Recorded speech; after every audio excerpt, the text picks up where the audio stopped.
উপনির্বাচনের আগে শেষ রবিবার প্রচার জমজমাট নদিয়ার কালীগঞ্জে। রবিবাসরীয় প্রচারে নামলেন তৃণমূলের স্টার সাংসদ রচনা বন্দ্যোপাধ্যায়। তৃণমূল কংগ্রেস প্রার্থী আলিফা আহমেদের সমর্থনে প্রচারে অভিনেত্রী। এদিন সকালে নদিয়ার বাণীনাথপুর এলাকা থেকে হুডখোলা গাড়িতে চেপে রোড শো করেন তিনি। কালীগঞ্জ বিধানসভার বিভিন্ন এলাকায় আলিফা আহমেদের হয়ে ভোট প্রচার করতে দেখা যায় রচনা ব্যানার্জিকে।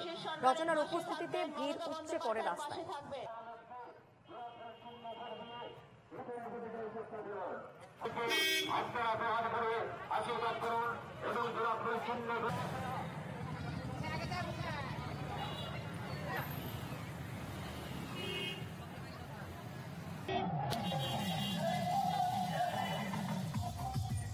মা মাঝি মানুষের সরকারের পাশে থাকবেন, মমতা বন্দ্যোপাধ্যায়ের পাশে থাকবে।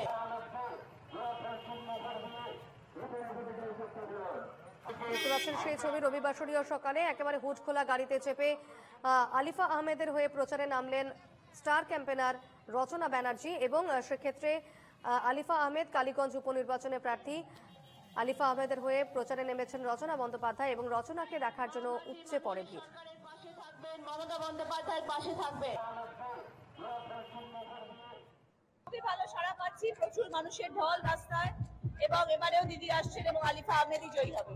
এখানে দিদি মহিলাই প্রার্থী মমতা বন্দ্যোপাধ্যায় আছেন, সেখানে মা মাঝি মানুষের সরকার আছেন, সেখানে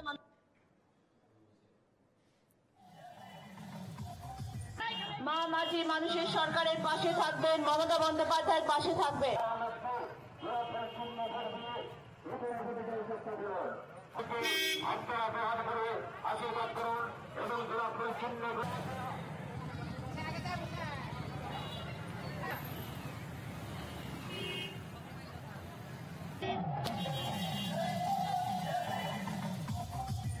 মা মাঝি মানুষের সরকারের পাশে থাকবেন, মমতা বন্দ্যোপাধ্যায়ের পাশে থাকবে।